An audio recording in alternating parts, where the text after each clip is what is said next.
Good afternoon, everyone, or good morning, good evening, wherever you're joining in from. Welcome to another live session at the Reactor. My name is Rav. I'm the program manager here at Reactor London. Before we get into any session, please take a moment to read our code of conduct. We're all here to learn, so please be respectful, please be kind, ask a lot of good questions. The chat will be open throughout, and we do encourage you all to participate. Today, we're starting off with an exciting series, .NET Innovate, with Ryan, who is our amazing MVP. And today is the very first episode. So, with that, I'm now going to bring in Ryan. Oops, it was too fast. Oops, sorry. I think my mouse moved too fast. I'm now going to bring in Ryan, who is going to take over the session. Hi, Ryan. Hi, thank you for having me here. Okay, so should I start? Yeah, go Okay, for it. Go for it.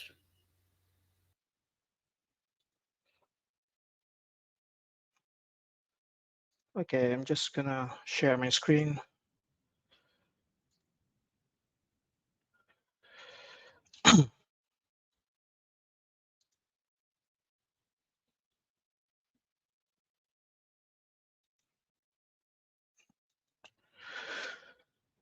Okay, so hi everyone.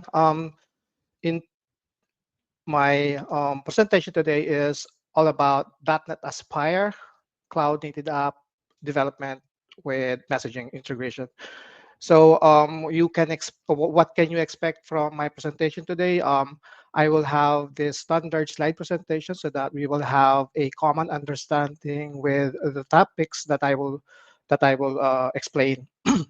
And after that, I will quickly do a demo. Actually, I have already built or created a sample project which uses RabbitMQ as a message broker.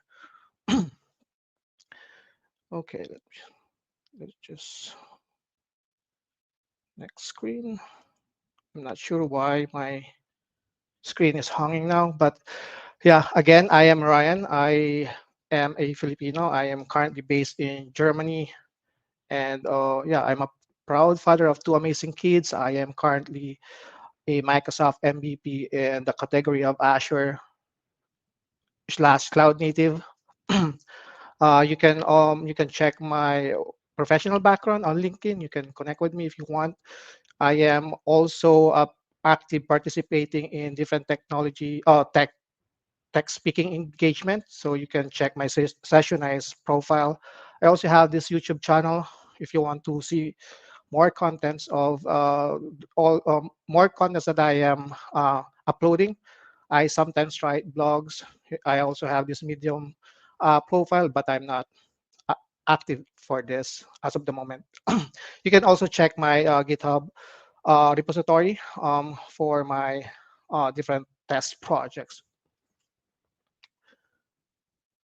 Okay, so let's start with this sample requirements.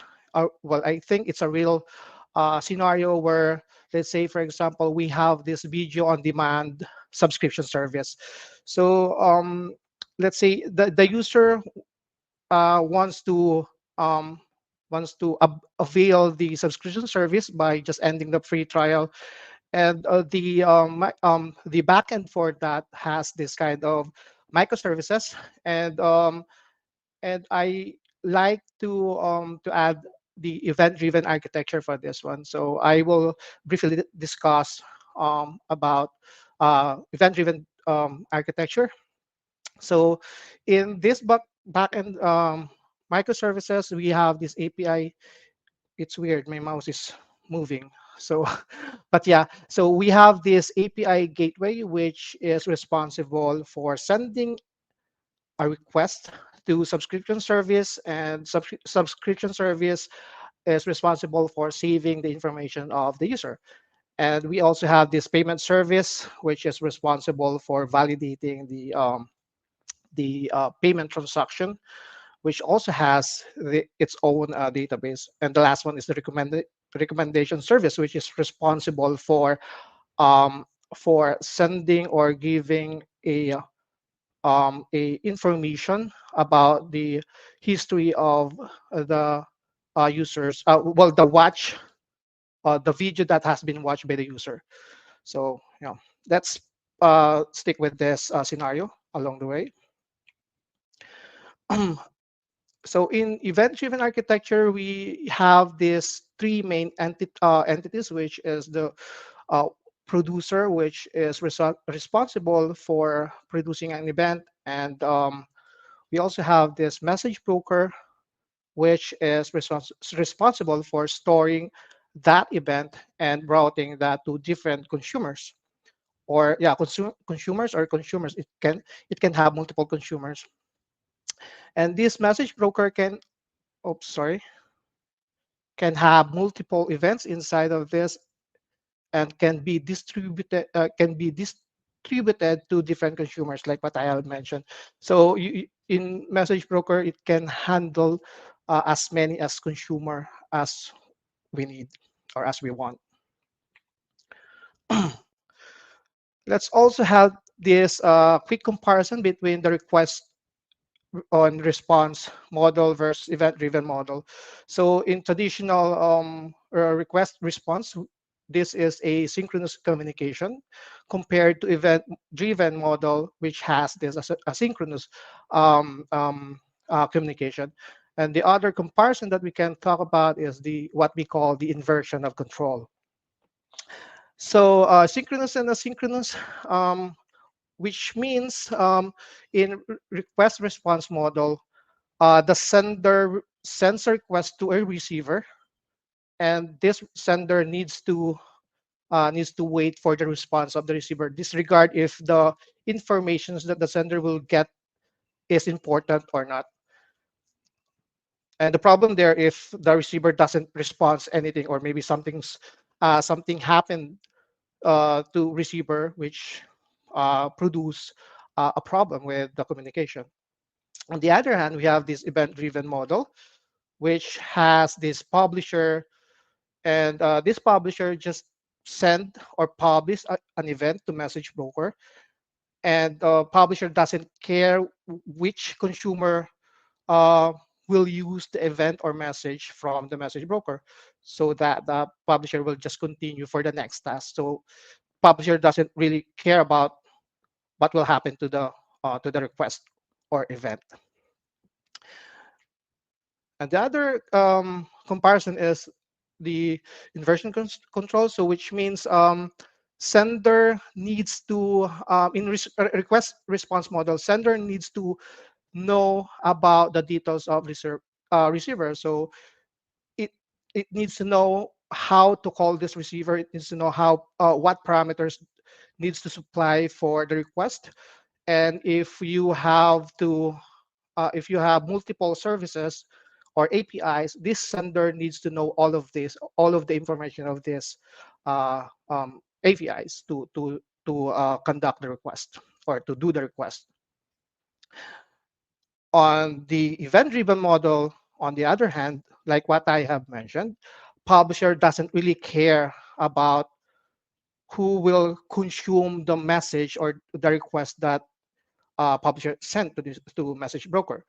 So this one is really decoupling this publisher or this service to different services, which is the main purpose or concept of when you work with microservices architecture. And if we go back to the first slides that I have shown, um, it will be implemented like this. So let's say, for example, we will implement the event-driven architecture together with this microservice architecture. So basically, the API gateway, like what I have mentioned, will just I cannot control my my mouse. We'll just stop the subscription service, and subscription service will consume or process the event or information coming from the API gateway, and save that to its own database. And once everything is okay there, it will publish another event, Okay, another event. And at this point, subscription service can respond something uh, to API gateway to notify that the use to notify the user that the submission has successfully is being processed or has successfully submitted. So this subscriber event will be consumed again by payment service. I'm sorry, my mouse is really hanging, and I'm not sure why. Um, yeah, this new subscriber event will be consumed or processed by payment service, and this includes validating the payment information. And once everything is okay, information will save to its own database as well. Once payment service is done processing the payment information, it will produce another event to communicate or to consume by the recommendation servers, which has the history information about the videos that the user has been watching. And optionally, you can also have this notification service, which is responsible for sending information to um, to users or email notifications that saying or stating that the subscription process has been successfully done. And you can also, of course, have another notification event to handle any failures along the way. So if, let's say, for example, something happened inside payment service, you can also publish an event and notify the user that, yeah, something's wrong, together with the important information. Okay, so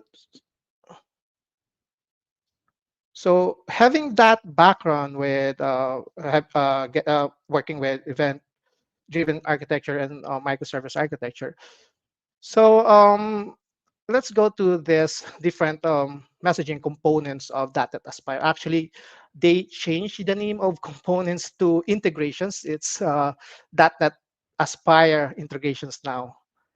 They changed the name. So the first on the list that we can use inside .NET Aspire solution is Apache Kafka, which is already widely being used by big companies and distributed with different distributed applications. Like, I think Netflix uses this, Spotify also uses this Kafka, if I'm not mistaken. We also have this RabbitMQ, which is also being used by big companies, and this is also this is an open source message broker that we can use inside .NET Aspire. And of course, we have this Azure Service Bus, which we can also easily integrate inside .NET Aspire.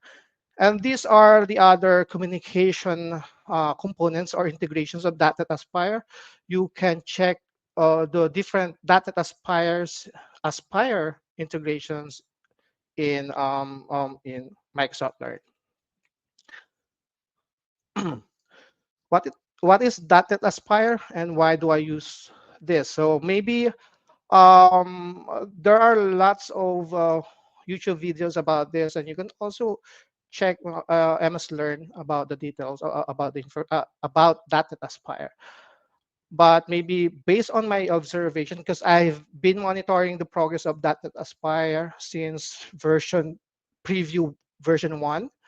So I've seen I have noticed the simplicity of this development tools or framework. It is really helpful, I think, for on my own opinion.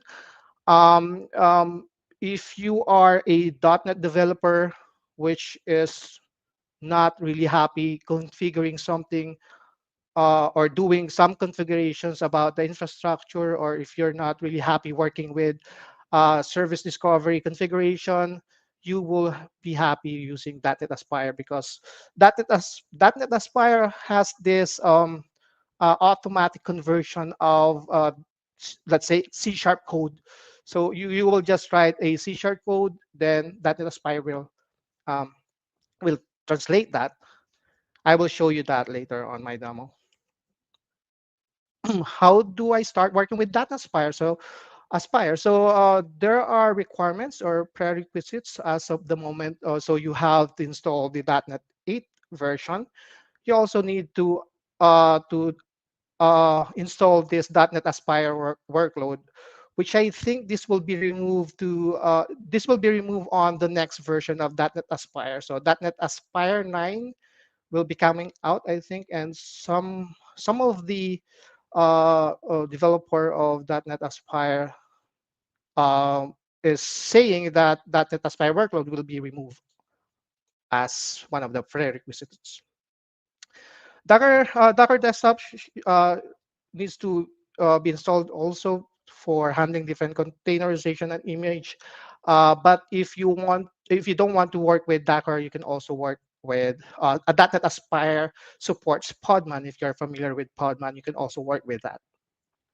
You can for IDEs, you can use different IDEs or uh, you can use your preferred IDEs, but of course, I will recommend this Visual Studio, which has or the higher version, the latest version of Studio, because there are lots of functionalities or features that you can take advantage when working with Data Aspire.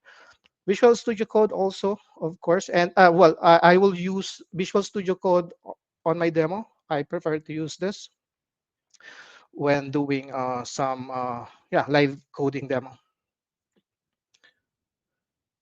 So the deployment. So there are lots of ways, or where there are some ways to deploy .NET Aspire. It is so easy. I have recorded something related to this, and I will share to you this recording I will share later on. But you can work with AZD command. You can also work with your automation using Azure Biceps and Azure CLI as well. You can also use that, or you can deploy .NET Aspire inside or using Visual Studio IDE. There's a publish button there. Okay, demo.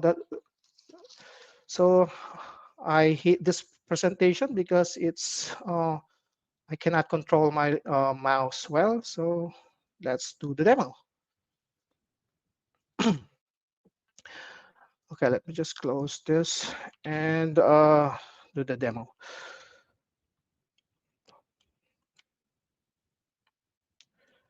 Okay, so let's check my .NET SDK version first. So that .NET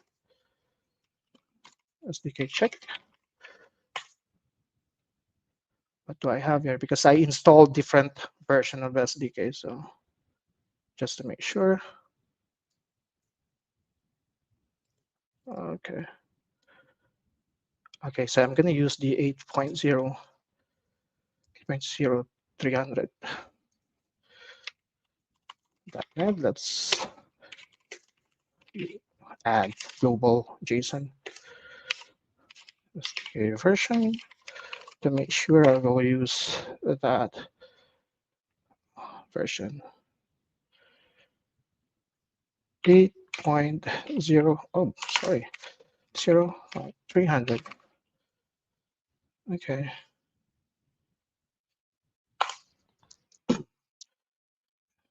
Oh, no, I need to create the folder first.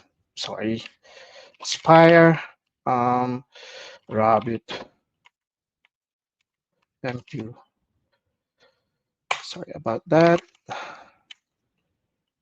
MQ. Let's put this again and open the project.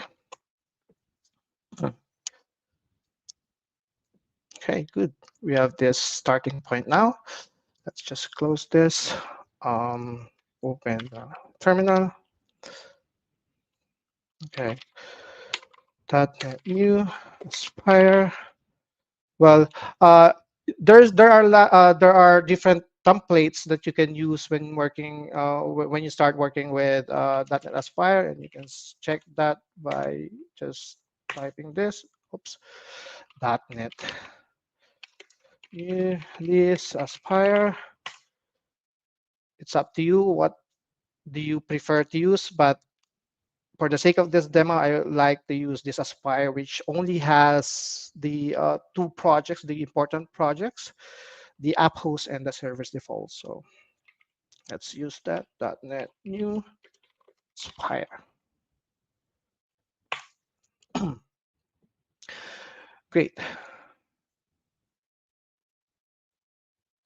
Okay, let's run that real quick. .NET run. Oops.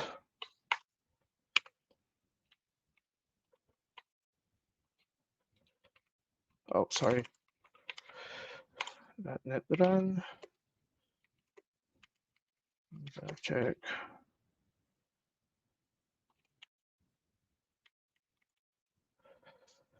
Thank you. Ah, sorry. I'm so bad at typing.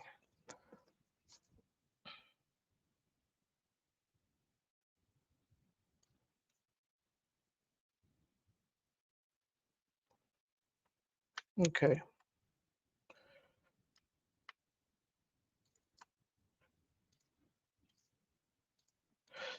So initially we will have this because this dashboard, which has the what they call this great features of .NET Aspire. You have the console where you can check all the logs of the different services. Traces, you will also have these traces and metrics, and I will show you later this one. So yeah, let's create our first service. .NET oh, that new web API. Okay, yeah, sender.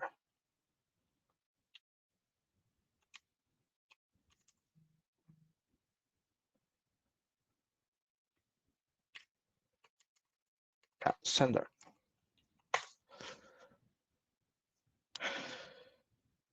Okay, we have to add this. We need to reference this to our .NET host. .NET add um, host reference. Okay, then we can open this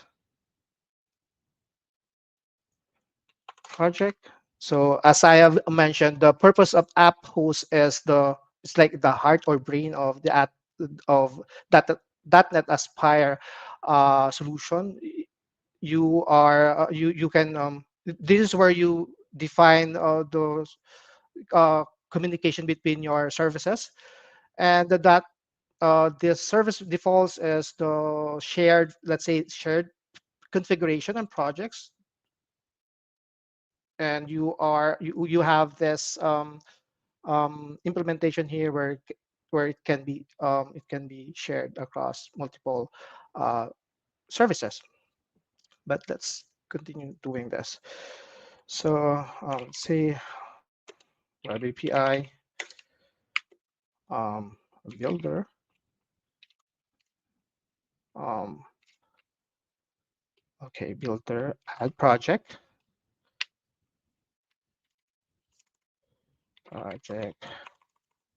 Oh, that. uh, So inside this, you can call the projects, then sender. And let's this, call this sender. That's it. Let's also create our or get or add RabbitMQ. But before that, we need to add this duplicate package inside app host. Let me just add that real quick. Oops. Okay. Then we are ready to go. Rabbit MQ filter that add Rabbit MQ. It should have here.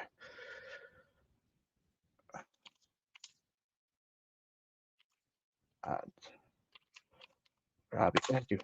Let's call this Rabbit. Okay. Let's try to run this again. That would run.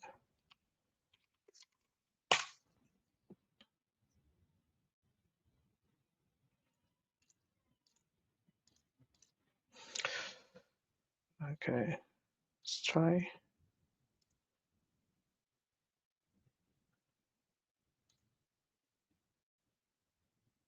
Good.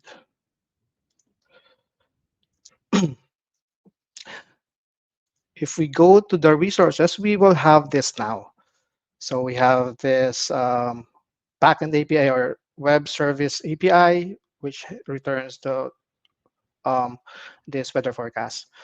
We also have this container, which has which has this Rabbit MQ, and yeah, let's try to use um, this Rabbit MQ. If you want to reference that Rabbit MQ or add that Rabbit MQ here with reference, let's just enter this. Oh, wrong spelling. Tabit. Just okay. Oh, okay. Then let's add the um web. Well, actually, to make it faster, since I already showed you how to add this service to Azure to .NET Aspire. I already have this project which I just need to show you. Let me just cancel this and close this, since that's the only thing that I need to do.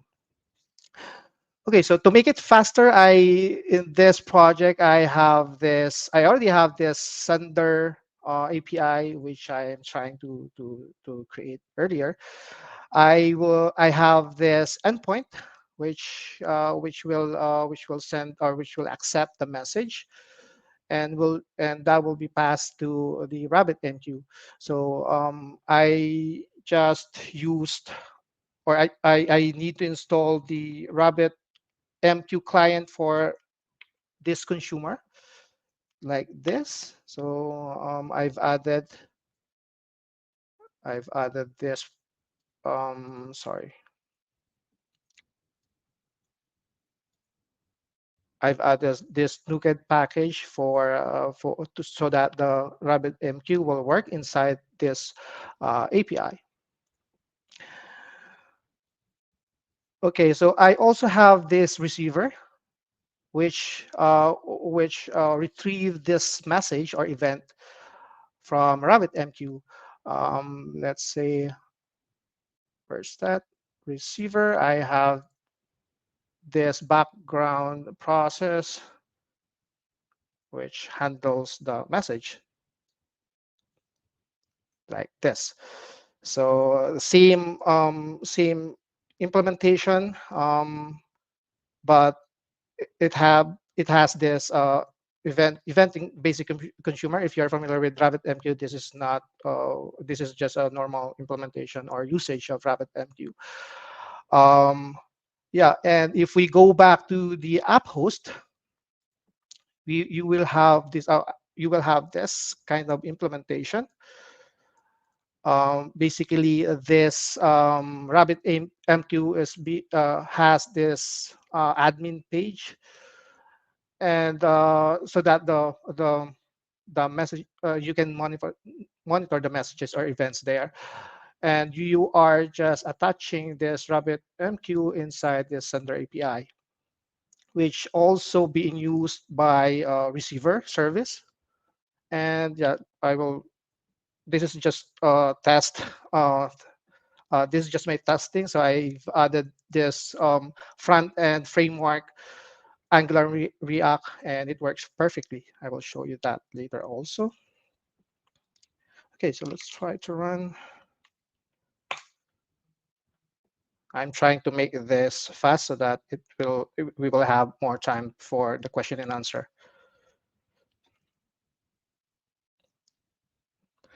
Okay, so let's open it again. Close this. And as you can see, I have different services here. I also enabled the admin portal of RabbitMQ, which we can log in. And yeah, you can see different configuration here. Uh, .NET Aspire did this for me automatically. I don't worry about how to generate or to set up different environment variables. So yeah, Aspire did that for me. So let's just log into my RabbitMQ management. The default password for this is guest.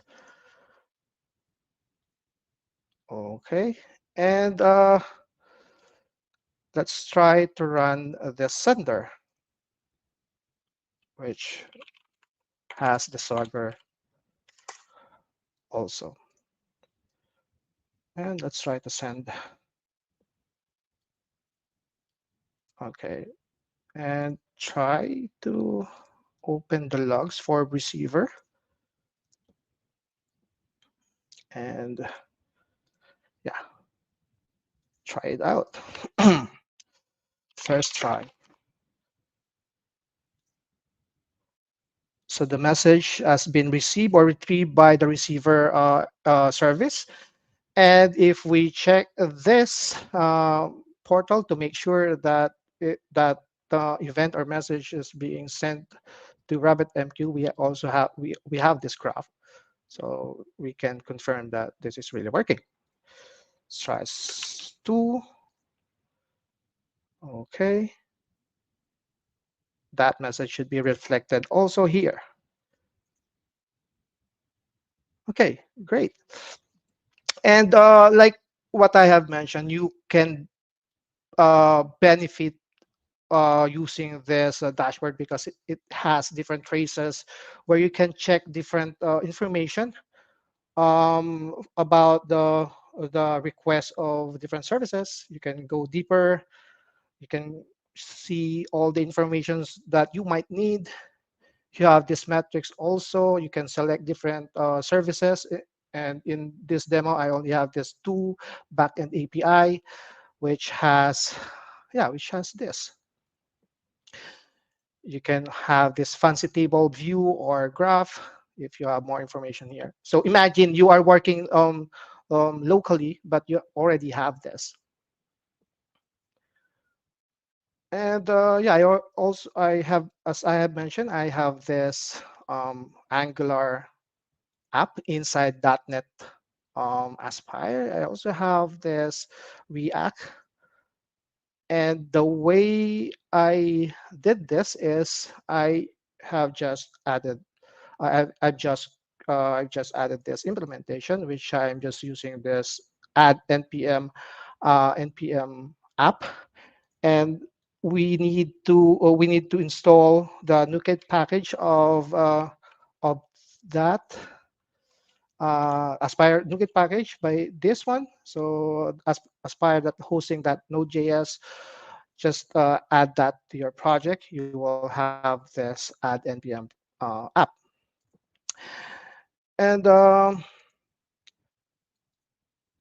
okay, so I have I have tried to deploy to deploy this to my Azure subscription account. So it once you deploy this, let's say once you deploy this .NET Aspire will have this sets of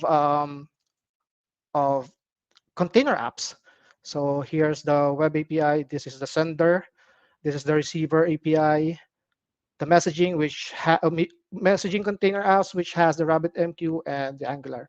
Let's try to run this.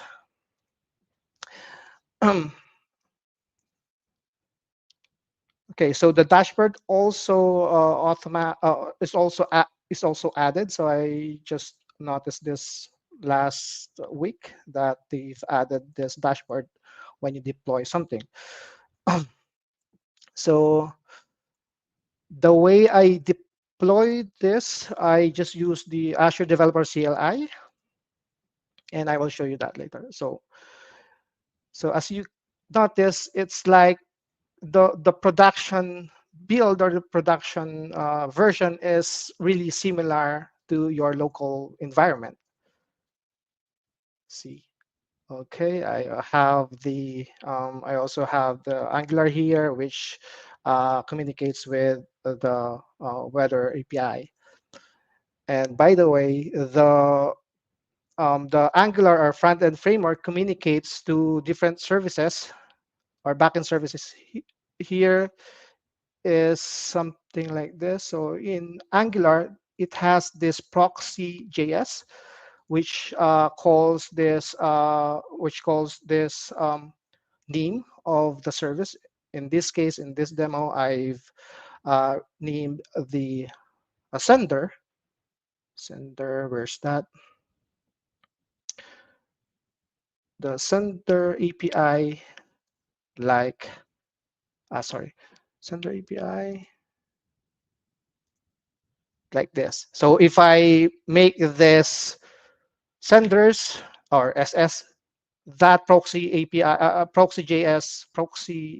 JS file should be updated also. And on React, you have this webpack config JS, which also use the same concept. You just need um, to rename this sender to whatever value you've added there inside app host. Yeah, so as I have mentioned, I have this recording for the deployment. Let me just open that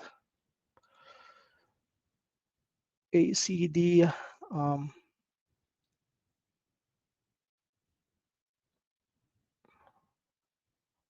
okay, so let me just skip that. Okay. Okay, so the first thing you need to do is to call this AZD init, and this AZD command uh, will check your folder structure, and it can detect which kind of projects you have inside this. We just skip that, and that one. You will be asked for the environment name. In this testing, I've just named this sample cloud native app, and that name will be used as the name of resource group inside your Azure portal. Okay, I will do that later. Okay, so for Visual Studio, you also have this publish. Let me just skip that. I've recorded this because I am expecting an unexpected result if I try to upload this or deploy this. Okay, let me just that one. So there's a publish button here. Then you will be prompted with this Azure Container Apps, .NET Aspire, just next. Once you are logged in, you can select different subscription, like this, let me just skip that. Yeah, like this, you can just select the subscription name, which in my case, I only have this pay-per-use subscription. I am located in Germany, and yeah, and behind this process, Azure Developer CLI is also doing the magic. As you have noticed, I when doing the ACD command, you have to provide that. And yeah, you can. I also have a video on my YouTube channel. You can also check that later. Now, let's go back to my first. Let's open this. I just want to try that ACD init. So let's say I will deploy this.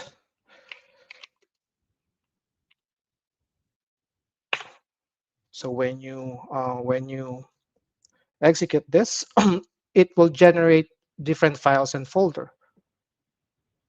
Sorry, init.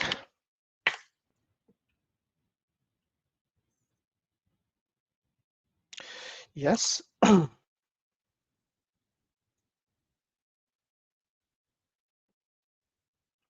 Okay.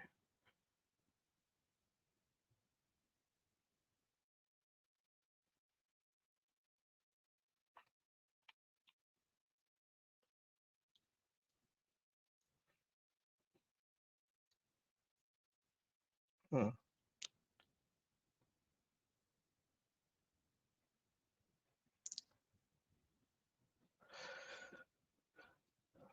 Okay, initialize. So as you can see, this command detected that this is a .NET project inside Aspire. So you can work with different project types with using this developer CLI. By the way, say Ryan and environment. Ah,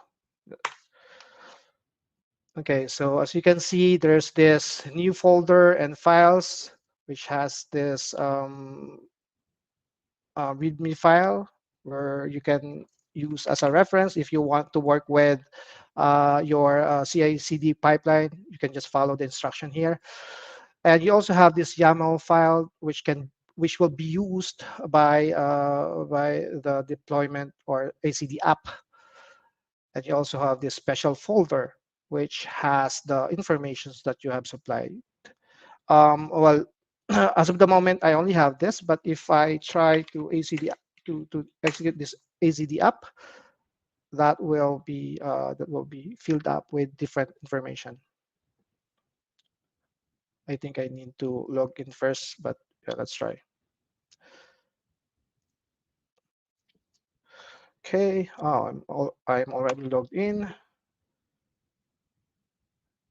As you notice, it's uh, updating the file with the selection that I've done. And that's it. So this will take time, and I will not continue this one. And I think that's all for my demonstration. And yeah, thank you for listening and watching my series first episode of this 4 series event.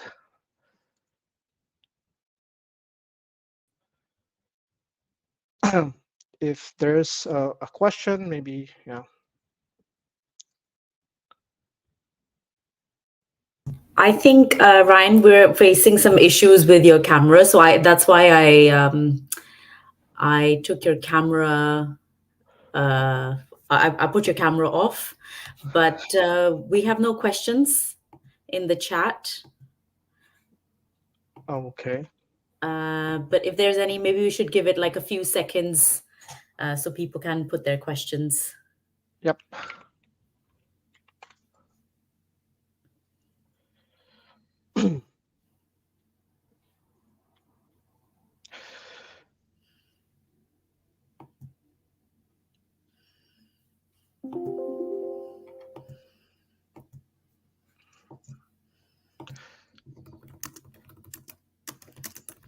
Okay, so while we are waiting, so as I mentioned before, I have this social media profiles. If you want to follow and subscribe to my channel, please do that.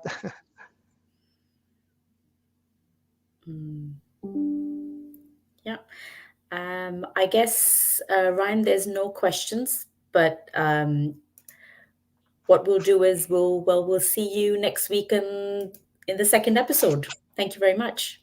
Yeah, thank you also for having me here. Thank you guys. Thank you everyone for Right. watching.